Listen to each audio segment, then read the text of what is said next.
오늘 말씀 제목 한번 따라해 볼까요? 오직 은혜에 나를 살리신 그 사랑. 여러분, 신앙생활을 하면서 우리가 신앙생활을 하면서 가장 좋아하는 단어, 여러분들이 가장 많이 쓰는 단어 중에 하나가 뭘까요?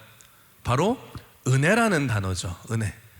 여러분, 얼마나 우리가 은혜라는 단어를 좋아하는지 여러분, 교회 이름을 줘도 무슨 은혜교회, 은혜교회 하다가 은혜교회가 구별해야 된다고 해서 큰 은혜교회 이러면서 뭐 더 큰 은혜교회 막 이렇게도 하기도 하고, 얼마나 은혜라는 단어를 좋아하는지 결혼하고 이제 애를 낳을 때 이름을 은혜라고 많이 짓죠.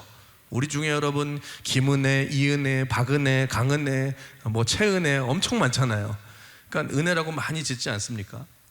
그러니까 필립 얀시가 이런 말을 했어요. 은혜라는 단어는 결코 상하지 않는 단어다. 은혜라는 단어는 결코 상하지 않는 단어. 여러분 생각해 보십시오. 아무리 맛있는 음식이라 할지라도, 뭐 김밥이나 뭐 어떤 것들을 사온다 할지라도 그날 하루가 지나면은 그 음식이 어떻게 됩니까? 상하게 됩니다. 마찬가지로 아무리 좋은 단어도 그 의미가 퇴색되어지고 감동이 사라지는 단어가 있거든요. 예를 들어서 여러분 백화점 같은 데 가시면은 백화점에 들어갈 때에 아주 곱게 차려입으신 분들이 문을 열어주면서 뭐라 그래요? 고객님 사랑합니다 그래요. 그럼 여러분들이 그 말을 들으면서 아, 저 사람이 나를 정말로 사랑하는구나 라고 생각하시는 분이 계세요? 없어요? 아무도 없죠. 여러분, 왜 그렇습니까? 분명히 사랑한다라는 단어는 좋은 단어지만 여러분, 너무 자주 듣고 의미 없이 들어서 그 의미가 상해져 버린 건 아닙니까? 그러니까 이 필립 얀시의 말처럼 세월이 흘러도 상하지 않는 단어는 하나 있는데 그게 뭐냐? 은혜라는 단어예요. 우리 찬양했잖아요.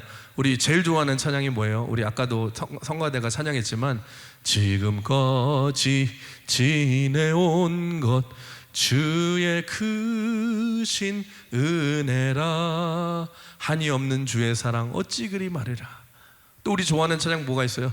모든 것이 은혜, 은혜, 은혜, 한없는 은혜.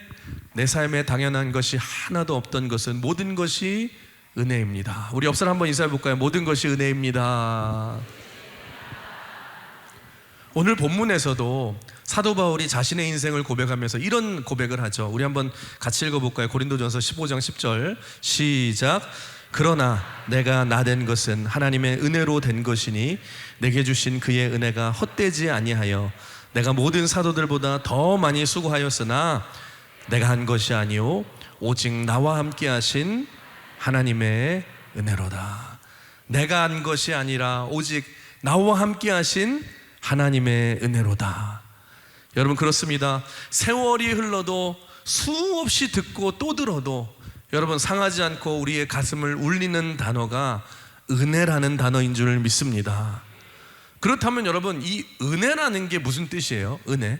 우리 맨날 뭐 하면 은혜입니다, 은혜입니다 하는데 하나님의 은혜라고 말을 하는데 그게 무슨 뜻입니까? 한마디로 말하면 우리가 잘나서 주시는 것이 아니라는 거예요. 하나님이 나에게 주신 것이 내가 어떤 노력을 해서 내가 잘나서 주시는 것이 아니라 내가 어떤 자격이 있어서 나에게 주시는 것이 아니라 아무 이유가 없는데 그저 은혜로 말미암아 주시는 것, 값없이 받는 것을 은혜라고 말을 하는 거예요. 여러분, 인생을 살면서 제일 어려운 일이 뭔 줄 아십니까? 내가 나를 객관적으로 판단하는 일이 제일 어려워요. 여러분, 죄로 물든 인간은요 그런 존재입니다. 언제나 자기중심적이고요, 나만 생각하고요, 자기 입장만 생각을 해요. 그래서 내가 아무리 잘 본다고 하지만 객관적으로 보지 않습니다. 아무리 배려한다고 하지만 결국엔 자기 입장만 생각하는 것이 죄된 인간의 모습이에요. 여러분, 왜 사람들 사이의 관계에서 그렇게 다툼이 일어나고 분열이 일어나는 줄 아십니까? 간단합니다. 자기 입장으로만 생각해서 그래요. 그래서 유대인들도 여러분 구원에 대한 생각이 뭐였냐면 우리가 율법을 철저히 지키고 행위가 옳으면 우리가 구원을 받는다라고 유대인들은 믿었습니다. 그래서 십계명을 철저히 지키면서 살아가고 율법 의식들을 철저하게 지키면서, 그러니까 한마디로 말해서 행위 종교였죠. 그러니까 그들이 믿기는 뭘 믿냐? 이게 하나님의 표준에 맞고 이게 의로워지고 이게 구원받는 방법인 줄 알았다는 거예요. 여러분, 우리도 이런 비슷한 영향을 받은 사람들이 있죠. 특별히 어렸을 때부터 여러분 전통적으로 보수적인 이 신앙 그런 환경에서 자란 사람들 중에서 이런 생각을 하시는 분들이 가끔 있습니다. 내가 주일 성수 안 빠지고 그냥 잘하고, 여러분 11조 빼먹지 않고 잘하고, 헌금 생활 잘하고, 뭐 성가대 봉사 30년 40년 하고, 뭐 다른 봉사 열심히 봉사하면은 열심히 하면은 그것이 나로 하여금 구원받는 것으로 생각을 하고 외형적인 것이 다인 것으로 생각하는 분들이 여러분 생각보다 있어요. 그래서 어떻게 신앙생활을 하냐? 내가 조금 더 열심히 신앙생활하고 내가 열심히 분발하고 열심히 봉사하면 구원이 가능하다라고 생각을 해요. 여러분, 그런데 한번 생각해 봅시다. 우리 중에 구원이 가능한, 내 노력으로 구원이 가능한 의로운 인간이 이 세상에 존재합니까? 그럴 수 없다라는 거예요. 여러분, 성경을 보시면 노아는 당대의 의인이라고 말을 표현하는데, 그 말이 노아가 정말로 하나님 앞에 흠이 없는 의인이라는 뜻입니까? 그렇지 않습니다. 여러분, 이게 다른 사람들에 비해서 좀 더 의인 쪽에 가까운 여러분 상대적인 개념이지, 여러분 이 세상에는 완벽한 인간은 존재하지 않는다는 거예요. 여러분들이 아무리 대단하다고 생각하고 여러분 아무리 법 한 번 어긴 적이 없이 살 것 같은 그 사람도 여러분 털어서 먼지 안 나오는 사람들이 없지 않습니까? 여러분, 유대인들이 그렇게 신앙생활을 한 거예요. 우리가 율법을 철저하게 지켜서 완벽하게 신앙생활을 해야 된다, 완벽함이 가능하다. 그런데 여러분, 겉으로 보기에 완벽해지려고 하면은요 간단합니다. 숨겨야 돼요. 죄를 숨겨야 되고 아닌 척을 해야 돼요. 그래서 외식이 생기는 거예요. 아니, 아까 여러분 당대의 의인이라고 말했던 여러분 노아가 여러분 완벽한 사람이었습니까? 아니에요. 여러분, 노아가 술 먹고 여러분 그냥 자빠져서 옷을 벗고 나서 그냥 자는 것을 아들들이 보고서 너무나도 창피해가지고 여러분 두 아들이 덮어주고 숨겨줬는데, 한 아들이 그걸 말했다고 해서 노아가 어떻게 합니까? 그 아들을 저주합니다. 이상하잖아요. 죄는 자기가 짓고 나서 아들을 저주하지 않습니까? 이게 무슨 말이에요? 노아도 완벽하지 않았다는 것입니다. 여러분들이 생각하는 그 대단해 보이는 그 아브라함은 어떻습니까? 믿음의 조상이라고 말하는 아브라함도 완벽합니까? 아니에요. 맨날 두려워가지고 자기 아내를 누이라고 2번이나 속이고, 여러분 하나님의 약속을 믿지 못하고 자기 뜻대로 행해서 이스마엘을 낳기도 하고, 여러분 아브라함도 사실 우리와 다를 것이 없다라는 것입니다. 여러분, 지금도 여러분들 주위에 성인 군자 같은 사람 있죠? 옆 사람 한번 쳐다보세요. 성인 군자처럼 생겼나? 여러분, 이 사람은 법 없이도 살 수 있을 것 같은 참 착한 사람이다.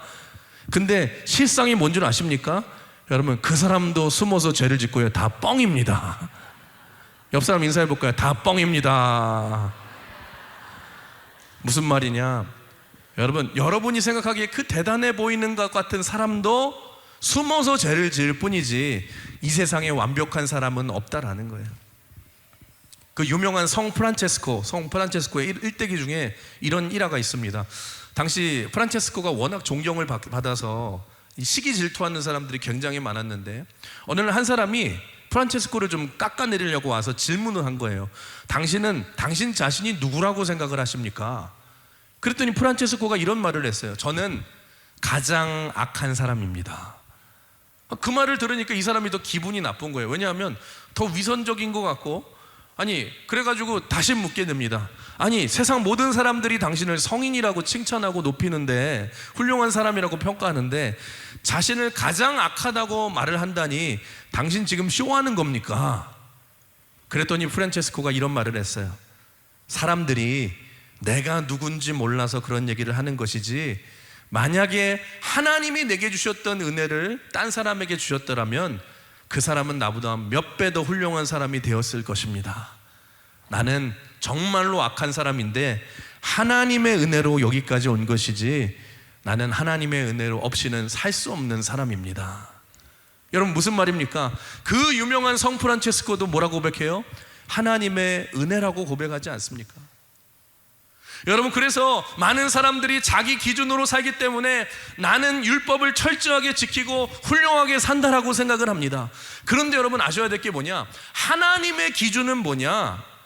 여러분, 우리는 생각하기에 우리 하나님이 우리의 외적인 모습만 본다고 생각하잖아요. 아니에요. 우리 하나님은 외적인 모습뿐만 아니라 우리의 내면까지 보신다는 거예요. 예수님이 복음서에서 바리새인들의 여러 위선적인 모습을 질책하시면서 하신 말씀이 무엇입니까? 너희들은 회칠한 무덤과 같다. 겉모습만 화려하지 속은 썩은 무덤과 같이 죽어있는 자들이다. 겉으로만 율법을 지키는 척하지 훌륭한 것이 아니라 하나님은 겉모습만 보시는 것이 아니라 중심을 보신다고 말하지 않습니까? 그래서 마태복음 5장에 보시면 이런 말씀이 있어요. 여러분, 율법에 보시면 간음하지 말라라고 말하잖아요. 당시 유대인들이 간음을 실제적으로 안 하면, 여러분, 자기가 간음을 안 했다고 생각하며 나는 율법을 잘 지킨다고 생각하며 살았어요. 근데 예수님이 여러분 말도 안 되는 깜짝 놀란 말씀을 하시죠. 예수님 뭐라고 말씀하세요? 여인을 보고 그 마음에 음욕을 품는 자마다 이미 그 사람은 간음을 한 것과 마찬가지다. 여러분, 그 기준으로, 그 하나님의 기준으로 따진다면 우리 중에 죄인이 아닌 사람이 누가 있습니까? 하나님의 기준이 거기까지 간다라는 거예요. 또 율법에도 말하죠. 율법에도 살인하지 말라고 했는데 유대인들 그랬거든요. 나는 한 번도 살인한 적이 없습니다. 그러니까 나는 율법 철저하게 잘 지키면서 살았습니다. 근데 예수님이 또 충격적인 말씀을 하시죠. 뭐라고 그래요? 형제를 향하여 노하는 자마다, 나쁘게 말하는 자마다 그 사람은 이미 살인한 거래요. 지옥불에 여러분 들어간대요. 여러분 한번 보십시오. 이 기준에 맞게, 하나님의 기준에 맞게 완벽하게 우리가 지킬 수 있는 사람이 우리 중에 누가 있습니까? 아무도 없죠. 우리가 아무리 겉모습은 완벽해 보이고 믿음 좋은 척은 할 수 있지만 그 마음의 동기를 보면 하나님의 기준에 미치지 못하지 않습니까? 여러분, 사도 바울도 보세요. 예수님을 만나기 전에는 자신이 평생 율법을 잘 지키던 사람이라고 자부심을 가지고 있었어요. 우리 빌립보서 3장 6절에 뭐라고 그래요? 내가 열심으로는 교회를 핍박하고 율법의 의로는 내가 흠이 없는 자로다. 율법의 기준으로는 내가 흠이 없는 자였다. 한마디로 말해 이런 말이죠. 나 옛날에 대단한 사람이었어. 율법 다 지키던 사람이었어. 자랑 아닙니까? 근데 여러분, 사도 바울의 그 자랑이 언제 깨진 줄 아세요? 예수님을 인격적으로 만나고 난 후에 로마서 7장에 사도 바울이 뭐라고 고백하냐? 내가 그동안 율법을 다 지키고 십계명 다 지킨 줄 알았는데 사도 바울이 보기에 10번째 계명이 걸리는 거예요. 10번째 계명이 뭐예요? 십계명 중 10번째 계명? 내 이웃의 것을 탐하지 말라. 근데 여러분, 내 이웃의 것을 탐한 것은 행동을 말할 뿐만 아니라 마음의 문제를 말하는 거 아닙니까? 내가 탐한다는 것은 마음의 문제잖아요. 그러니까 사도 바울이 로마서 7장 7절에 뭐라고 그래요? 율법이 탐내지 말라 하지 아니하였더라면 내가 탐심을 알지 못하였으리라. 여기서 10번째 계명인 탐심을 얘기하는데 그 다음 절인 로마서 7장 8절에 뭐라고 고백해요? 내 속에서 온갖 탐심이 이루었나니. 여러분, 여기서 바울이 깨진 거예요. 내가 그동안 율법을 다 지킨다고 생각했는데 내가 율법의 껍데기만 지키면서 내가 그렇게 살았구나. 예수님을 만나고 나니까 바울이 뭘 깨달았어요? 내 안에 징글징글한 탐심이 가득한 것을 보게 된 거예요. 내가 율법의 의로는 흠이 없는 자라고 자부심이 있었는데 아니구나. 나는 사실 죄투성이인 자구나. 로마서 그래서 7장 9절에 뭐라고 그래요? 계명이 이름에 죄는 살아나고, 내가 죄인 줄 알았는데 죄는 다 살아나고 나는 죽었도다. 여러분, 그래서 외적인 기준뿐만 아니라 내적인 동기까지 보는 것이 하나님의 기준인 줄 믿습니다. 여러분, 그렇다고 한다면 이런 하나님의 기준에 맞는 의인이 이 세상에 누가 있습니까? 여러분, 아무도 없지 않습니까? 그래서 여러분, 신앙생활이라는 게 뭐냐? 여러분, 예수님을 여러분들이 믿고 하나님 앞에 제대로 서게 되면 나타나는 현상이 뭐냐? 여러분, 예수님을 제대로 믿으면 내가 무너지게 되는 거예요. 여러분들도 예수님을 만나고 나면 무너져야 될 줄 믿습니다. 왜냐하면 내가 구원받는 것도 내 어떤 노력이나 공로가 아니라 다 하나님의 은혜이기 때문에. 그래서 복음이라는 게 뭐냐? 나는 이런 하나님 앞에 철저한 죄인인데 이런 나를 위해서 예수 그리스도께서 나를 위해 죽으시고 부활하셔서 나를 살려주신 것, 그게 여러분 놀라운 하나님의 은혜 아닙니까? 여러분, 인생을 내 힘으로, 내 열심과 각오로 여러분들이 열심히 살아가면 내가 뭔가 인생을 이룰 것 같이 여러분 생각이 드시죠? 여러분, 우리가 느끼기에는 인생이 능동태처럼 느껴지잖아요. 내 노력으로 다 이룰 수 있는 것 같잖아요. 그런데 성경은 우리 인생을 가르쳐 뭐라고 말하는 줄 아세요? 우리의 인생은 수동태라는 거예요. 여러분, 누구나 우리가 나름대로 인생을 행복하게 살기 위해서 성공적으로 살려고 이리 뛰고 저리 뛰고 열심히 살아가는데, 근데 여러분, 여러분이 원하던 대로 인생이 다 이루어졌습니까? 여러분, 여러분의 뜻대로 다 이루어져 갑니까? 그렇지 않아요. 여러분, 오히려 여러분이 병원에 병상에 한번 누워 보십시오. 저는 교회 다음으로 여러분 은혜 받는 곳이 병원이라고 생각하는데, 여러분 환자복 입어보고 뭐 수술 같은 거 해보셨어요? 딱 환자복 입고요, 병상에 쭉 뻗어 누워 있으면은요, 벌써 내가 죄인이 되는 것 같아요. 병원 밖에 나가요? 못 나가요? 못 나갑니다. 나가면 잡혀서 들어옵니다. 내 마음대로 못 해요. 하라는 대로 다 순종해야 돼요. 여러분, 내가 눕고 싶지 않아도 간호사가 누우세요 그러면은 누워야 돼요. 여러분, 나중에 병들고 나서야, 병원에 눕고 나서 여러분이 깨닫는 게 뭐예요? 아, 인생은 수동태구나. 여러분, 그걸 깨닫게 되지 않습니까? 그래서 여러분, 인생은 내 노력으로 사는 것이 아니라 하나님이 인도하셔야지 승리할 수 있는 줄 믿으시길 바랍니다. 그래서 믿음이라는 것은 뭐냐? 믿음은 인간의 무능을 인정하는 거예요. 그래서 믿음은 하나님의 은혜를 수용하는 거예요. 우리가 하나님의 은혜의 도우심만으로서 승리할 수 있음을 인정하고 하나님의 은혜로 살아가는 것이 신앙생활인 줄 믿습니다. 그렇다면 제가 질문을 하나 드릴게요. 그렇다면 우리 이 중에서 이렇게 은혜가 중요한데, 여러분, 이 중에 있는 많은 사람들 중에 우리 중에서 은혜를 가장 많이 받은 사람이 누군 줄 아세요? 은혜를 가장 많이 받은 사람, 여러분 따라해 볼까요? 나입니다. 우리 옆 사람 한번 인사해 볼까요? 내가 가장 은혜를 많이 받은 사람입니다. 여러분, 다른 사람 따질 것도 없어요. 여러분 평생의 은혜를 가장 많이 받은 사람이 누구냐? 나 자신이라는 거예요. 여러분, 생각해 보십시오. 내가 숨을 쉬는 것도 은혜요, 가정을 주신 것도 은혜요, 가정이 없는 것도 은혜요, 건강한 것도 은혜요, 키 큰 것도 은혜요, 키 작은 것도 은혜요, 많이 먹는 것도 은혜요, 적게 먹는 것도 은혜요, 뚱뚱한 것도 은혜요, 홀쭉한 것도 은혜요. 왜냐하면 다 합력하여 선을 이루기 때문에. 근데 그 많은 은혜 중에서 여러분이 받은 가장 큰 은혜가 뭔 줄 아세요? 그 많은 은혜 중에서 셀 수 없는 여러분이 많은 은혜를 받았는데, 그 중에 가장 큰 은혜는 뭐냐? 여러분을 살려주시는 은혜, 나를 선택하여 구원해 주신 은혜라는 거예요. 죄인 중에 괴수인 나를 선택하여 불러주셔서 구원해 주신 은혜. 여러분, 사람이 받을 수 있는 은혜 중에 구원의 은혜보다 더 큰 은혜가 없는 줄 믿습니다. 그래서 여러분들, 지금 여러분의 인생에 기도 제목이 산적해 있고 이 문제 저 문제가 많다 할지라도, 그럼에도 불구하고 여전히 우리가 행복할 수밖에 없는 이유는 뭐냐? 나 같은 죄인이 구원받았다는 사실, 이거 하나를 생각하면 나머지가 부족해도 금방 다 회복하고 여러분 행복한 거예요. 맞아, 나 같은 죄인이 구원받은 것이 얼마나 큰 은혜인가. 여러분, 그래서 인간이 받을 수 있는 은혜 중에 가장 큰 은혜는 무엇입니까? 죽을 수밖에 없는 우리를 살려주시는 은혜를 받았는 줄 믿습니다. 우리 잘 아는 말씀이죠. 같이 읽어볼까요? 화면 보시고 시작. 너희는 그 은혜를 위하여 믿음으로 말미암아 구원을 받았으니 이것이 너에게서 난 것이 아니요 하나님의 선물이라. 하나님의 선물이라. 우리가 무엇으로 구원을 받았대요? 오직 은혜로. 솔라 그라시아. 오직 은혜로. 우리가 오직 은혜로 구원받았다는 거예요. 여러분, 우리가 어떤 존재인 줄 아십니까? 우리는 태어날 때부터 하나님 없이 태어난 존재예요.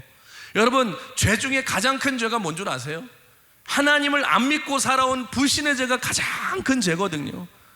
그러니까 우리의 운명은 뭐냐? 우리는 태어날 때부터 죄인으로 태어나서 죄인으로 살아가다가 죄인으로 죽어서 죄인이 가야 하는 하나님 없는 그 지옥으로 가는 것이 우리의 운명이에요. 이런 인간의 상태를 성경은 뭐라고 말하냐? 에베소서 우리 다시 한번 읽어볼까요? 12절 시작. 그때의 너희는 그리스도 밖에 있었고 이스라엘 나라 밖의 사람이라. 약속의 언약들에 대해서는 외인이요 세상에서 소망이 없고 하나님도 없던 자연이. 우리는 예수님 밖에 있던 자였어요. 약속 백성이 이스라엘 백성들 밖에 있던 자였고 신분으로는 외인이었고 상태적으로는 소망이 없는 자. 여러분, 이게 우리가 태어나서 살아가는 인간의 실존이라는 것입니다. 로마서 3장 23절 뭐라고 그래요? 모든 사람이 죄를 범하였음에 하나님의 영광에 이르지 못하더니. 죄에서 태어난 인간은요 그 자체로 하나님의 영광에 갈 수 없는 죄인이라는 거예요. 우리의 운명은 절망에서부터 시작된다는 것입니다. 그런데 여러분, 여기서 한 가지 우리 하나님의 치명적인 약점이 하나 있는데, 우리 하나님의 치명적인 약점이 하나 뭔 줄 아세요? 우리 하나님은요 사랑이 너무 많으신 게 약점이에요. 그래서 얼마나 사랑이 많으신지 사도 요한은 하나님을 뭐라고 표현했어요? God is love. 우리 하나님은 사랑이시라. 하나님 자체가 사랑 덩어리라는 거예요. 그래서 우리 하나님은 사랑이 넘치기 때문에 그리스도 밖에 있는 소망이 없는 죄인인 우리에게까지 그 사랑이 흘러 넘치게 들어온 게 된 거예요. 그래서 하신 일이 무엇입니까? 하나밖에 없는 외아들 독생자 예수 그리스도를 그리스도 밖에 있는 죄인인 우리를 위해 이 세상에 보내시고 우리의 죄 문제를 담당하시기 위해서 십자가를 지고 달려 죽으셔서 우리의 죄를 담당하시고, 그래서 우리는 아무 자격도 없는데 하루아침에 의인이 되어서, 여러분 예수 그리스도의 이름을 믿기만 하면 우리는 하나님의 자녀가 된 줄 믿습니다. 영접하는 자 곧 그 이름을 믿는 자마다 하나님의 자녀가 되는 권세를 주셨으니. 그래서 우리가 뭐라고 찬양합니까? 하늘을 두루마리 삼고 바다를 먹물 삼아도 한없는 하나님의 사랑 다 기록할 수 없겠네. 하늘을 두루마리 삼고 바다를 먹물 삼아도 우리를 향하신 그 하나님의 넘치는 사랑과 은혜를 기록할 수 없대요. 여러분, 그 예수님의 은혜로 우리가 구원받았는 줄 믿습니다. 이게 우리가 받은 은혜 중에 가장 큰 은혜라는 거예요. 나 같은 죄인을 살려주신 은혜. 우리 옆 사람 인사해 볼까요? 나는 가장 큰 은혜를 받은 자입니다. 물어보세요. 당신도 받았습니까? 그런데 여러분 한번 이런 생각 해보셨어요? 여러분 구원받았는데 이런 생각 해보셨어요? 왜 하나님이 그 많은 사람들 중에서 나를 선택해서 나를 사랑해 주셨을까?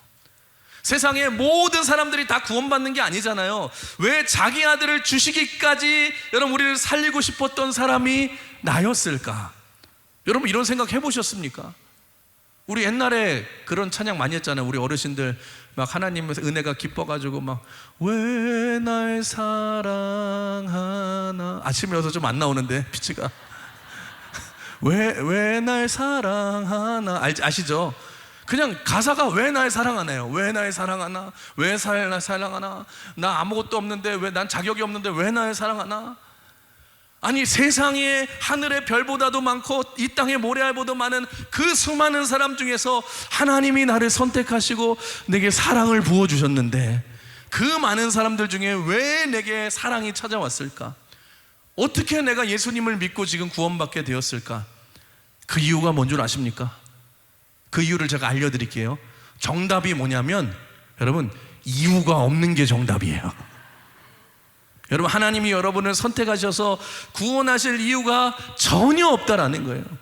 무슨 자격이 있어서가 아니라 여러분의 어떤 공로가 있어서가 아니라 이유가 없어요. 그래서 은혜라는 거예요. 아무도 자격도 없는 자에게 베풀어 주시는 무조건적인 사랑, 그게 하나님의 은혜인 줄 믿습니다. 정 궁금하시면 천국 가서 물어보세요. 예수님 왜 날 구원하셨어요? 그러면 예수님이 아마 그렇게 말씀하실 거예요. 사랑하니까 구원했지. 그럼 궁금하잖아요. 아니 그러면 예수님 왜 그 많은 수많은 사람들 중에서 나를 사랑하셨어요? 그러면은 예수님이 이렇게 말 안 하실 거예요. 네가 남들과 좀 달라서 내가 너를 구원한 거야, 이렇게 말씀 안 하실 거예요. 아마 이렇게 말씀하실 것 같아요. 제 생각에는, 야, 사랑하는데 이유가 있냐? 따라해볼까요? 사랑하는데 이유가 없습니다. 사랑하는 성도 여러분, 아무런 이유 없이 우리를 사랑하셔서 선택해 주신 사랑이 은혜인 줄 믿습니다. 왜 우리가 구원받았어요? 그 대답은 딱 하나밖에 우리가 고백할 수 없어요. 그게 뭐예요? 따라해볼까요? 하나님의 은혜입니다. 하나님의 은혜입니다. 이유가 없다라는 거예요. 옆 사람 다시 한번 인사해볼까요? 하나님의 은혜입니다. 그래서 여러분, 우리가 평생 우리가 감사 안에서 살아야 될 이유가 여기 있는 거예요. 아무런 자격도 없는 나를 선택해 주시고 구원해 주신 그 은혜, 여러분 이유가 없어요. 그것만 생각해도 여러분은요 받을 복을 다 받으신 줄 믿습니다. 이 세상에 수많은 사람들 중에 딴 사람이 아니라 나를 구원해 주신 그 은혜, 아니 거기에 무슨 복이 더 필요합니까? 여러분, 세상에 그런 말이 있잖아요. 어떤 사람이 길을 가다가 죽을 뻔하게 되고 막 겨우겨우 살게 되면 뭐라고 그래요? 극적으로 살게 되면 다른 사람이, 야, 저 사람은 평생 쓸 운을 다 썼구나. 여러분, 우리도 마찬가지라는 거예요. 우리가 구원받은 것은 뭐냐? 우리가 평생 받을 복을 다 받은 것과 마찬가지인 줄 믿습니다. 그래서 여러분, 내가 신앙생활을 좀 오래 했다고 해서, 내가 남들보다 신앙생활 하면서 이룬 업적이 좀 많다고 해서, 남들과 비교해서 내가 좀 신앙이 있는 것 같다고 해서 잘난 척할 필요도 없고 자랑할 것도 없다라는 거예요. 왜냐하면 우리는 다 은혜로 구원받았기 때문에. 아니, 하나님의 은혜가 없으면 똑같은 죄인인데 무슨 놈의 공로가 있고 무슨 놈의 여러분 우리가 이미지가 있습니까? 무슨 자랑할 공로가 있어요? 다 은혜 아닙니까? 그래서 은혜로 산다는 것은 무슨 말이냐? 이제는 따라해볼까요? 은혜로 산다는 것은 내 힘으로 사는 게 아니라 하나님의 은혜로 살아가는 것입니다. 여러분, 그런데 문제는 뭐냐? 지금 우리에게 이런 은혜가 메말라 있는 게 문제예요. 여러분은 지금 이 은혜가 지금도 이렇게 풍성하게 그 감격을 가지고 여러분 신앙생활 하고 계십니까? 내가 예수님 처음 믿을 때는 그 은혜가 너무너무 감격스러워서 매일매일 눈물로 내가 감격으로 신앙생활 했는데, 지금은 여러분 무슨 느낌이 들어요? 내 공로가 좀 많은 것 같고, 교회에 내 자랑할 게 많은 것 같고, 내 업적이 많은 것 같고, 어느 순간 하나님의 은혜는 다 잃어버리고 내 자랑만 남지 않았습니까? 왜 우리가 신앙생활 하면서 힘든지 아세요? 피곤한 줄 아세요? 여러분, 은혜가 메말라 버렸어요. 다시 은혜를 회복하셔야 돼요. 사랑하는 성도 여러분, 다시 은혜를 회복해야 될 줄 믿습니다. 다시 은혜로 살아가시길 주님의 이름으로 축원합니다. 여러분, 은혜로 살아가면 어떤 일이 벌어지는 줄 아십니까? 여러분, 하나님의 말씀과 성령이 우리 안에서 역사하면, 하나님의 은혜가 부어지면 우리 인생에서 여러분 진동이 일어나요. 우리 인생에 감동이 일어나요. 여러분, 신앙생활은 감동이 있어야 됩니다. 감동이 뭐예요? 느낄 감자에 움직일 동자잖아요. 움직임을 느끼셔야 돼요.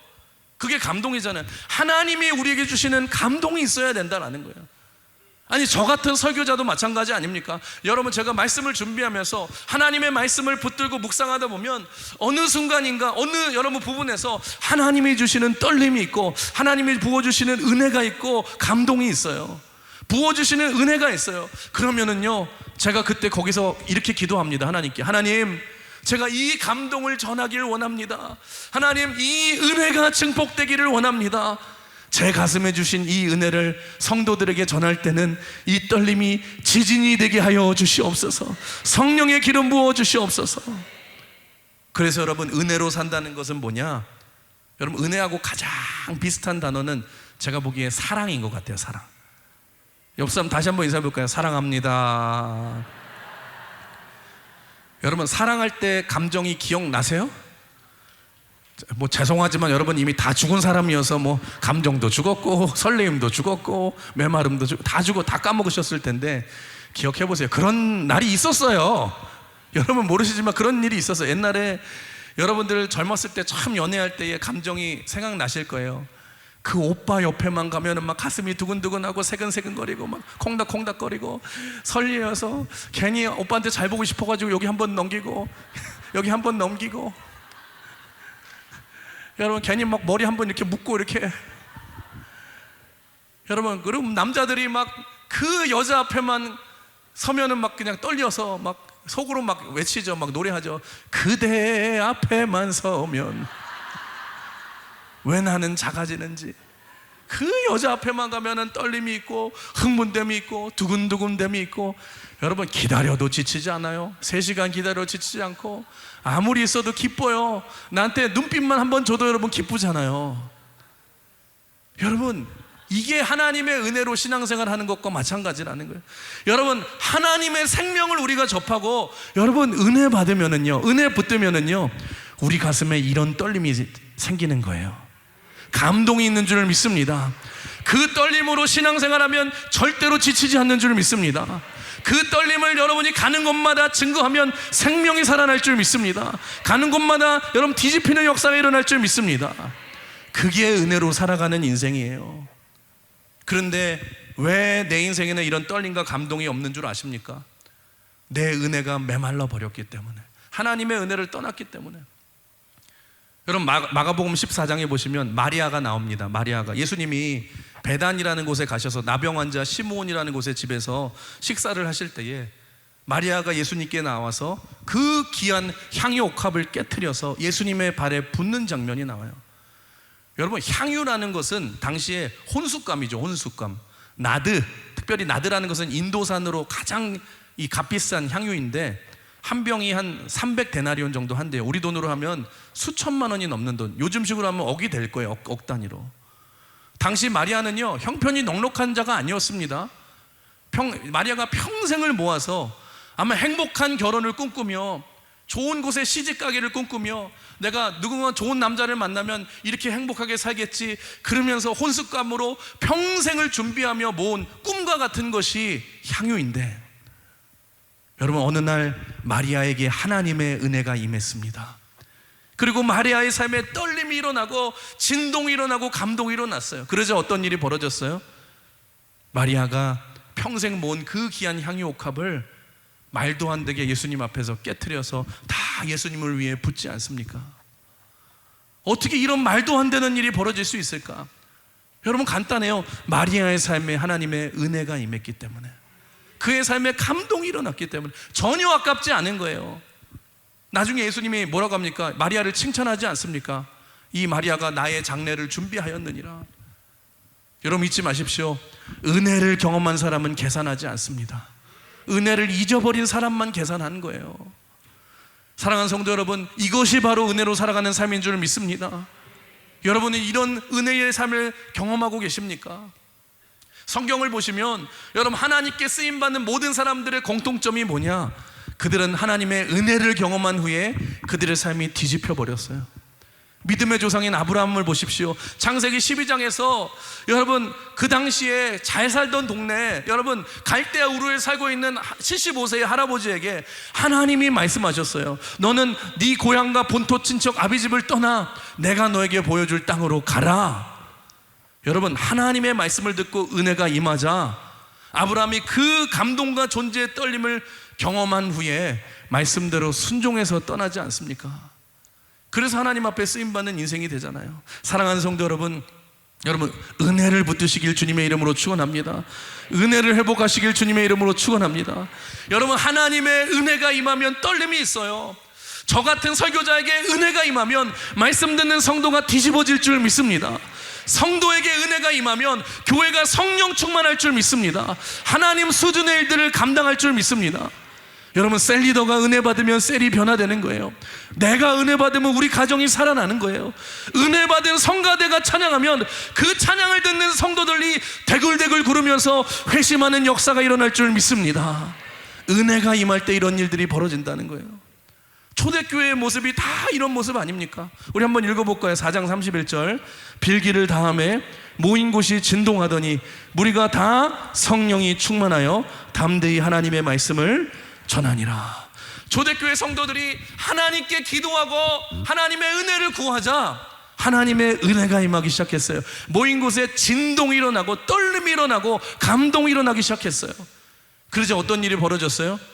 무리가 다 성령 충만하여 하나님의 두려워하지 않습니다. 하나님의 말씀을 담대하게 전하고 거기서부터 초대교회의 부흥의 역사가 나타나지 않습니까? 사랑하는 성도 여러분, 우리도 마찬가지. 여러분, 은혜 받고 살아가셔야 돼요. 은혜 받은 사람이 되시길 주님의 이름으로 축원합니다. 옆 사람 인사해 볼 거예요. 다시 은혜 받아야 삽니다. 여러분, 구원받은 가장 큰 은혜의 감격을 회복하십시오. 앞으로도 내 힘이 아니라 하나님의 은혜로 살아가야 될 줄 믿습니다. 신앙생활이 초라해지셨습니까? 여러분, 능력을 잃어버리셨습니까? 식은 가슴으로는 우리가 아무것도 할 수 없어요. 여러분, 다시 감동을 느끼셔야 돼요. 떨림을 느끼셔야 되고 은혜 받아야 될 줄 믿습니다. 은혜 받아야지 승리하고 은혜 받아야지 다시 살 수 있다라는 거예요. 말씀을 마치겠습니다. 사랑하는 성도 여러분, 내일부터 시작되는 우리 여름산상 대축제의 주제가 뭐예요? 오직 은혜, 나를 살리신 그 사랑. 여러분, 이번 여름산상 대축제는요, 새로운 것을 배우는 시간이 아닙니다. 이 시간은 가장 중요한 잃어버렸던 은혜를 다시 찾는 시간인 줄 믿습니다.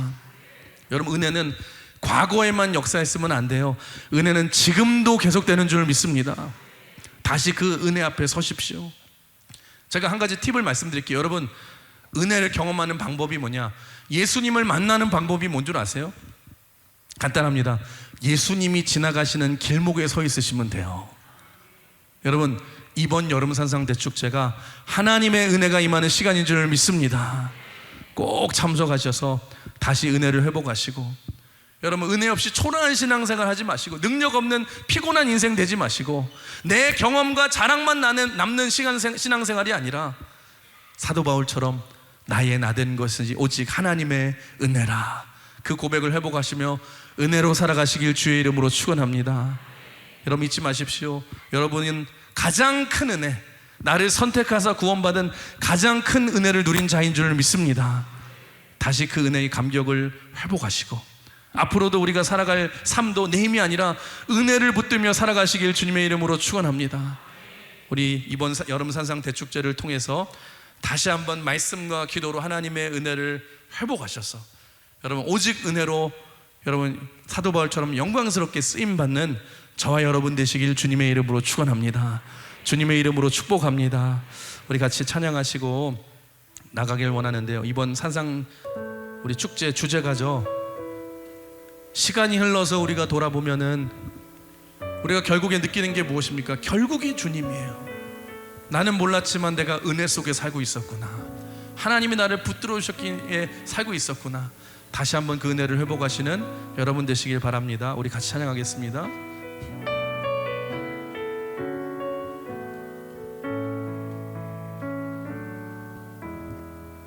끝없을 것 같은 무거운 내 삶에 주님의 뜻이 어디 있을까? 반복된 내 삶에 소망이 있을까? 매 순간 은혜가 필요하네. 끝없을 것 같은 무거운 내 삶에, 끝없을 것 같은 무거운 내 삶에 주님의 뜻이 어디 있을까? 다속된 내 삶에 소망이 있을까? 매 순간 은혜가 필요하네. 시간이 흘러 돌아보니 결국엔 주님이 졌네. 주님을 빼고서 설명이 안 되네.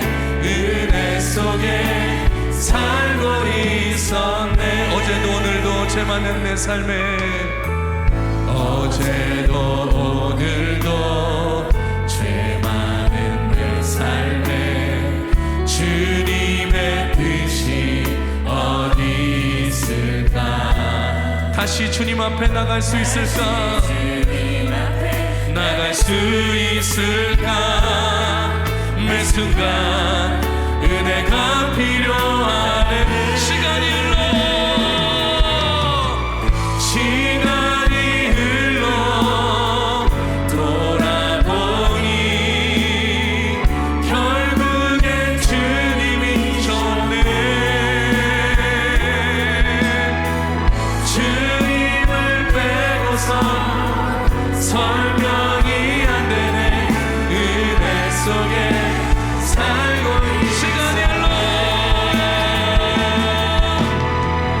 시간이 흘러 돌아보니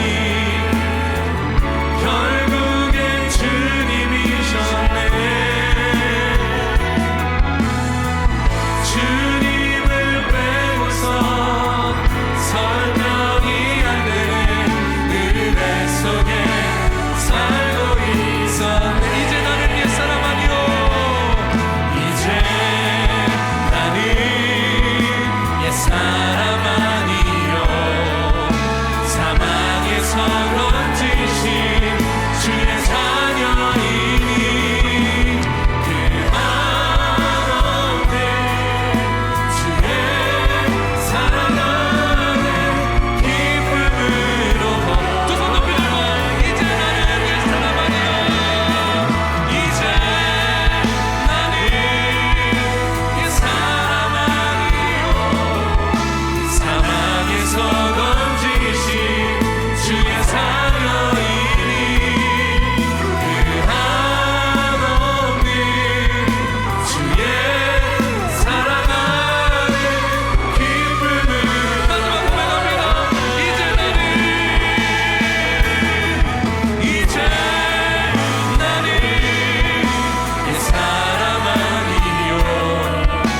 사망에서 건지신 주의 자녀이니 그 한없는 주의 사랑 안에 기쁨으로 걸어가길. 이 시간에 눈을 감고 같이 기도하기를 원합니다.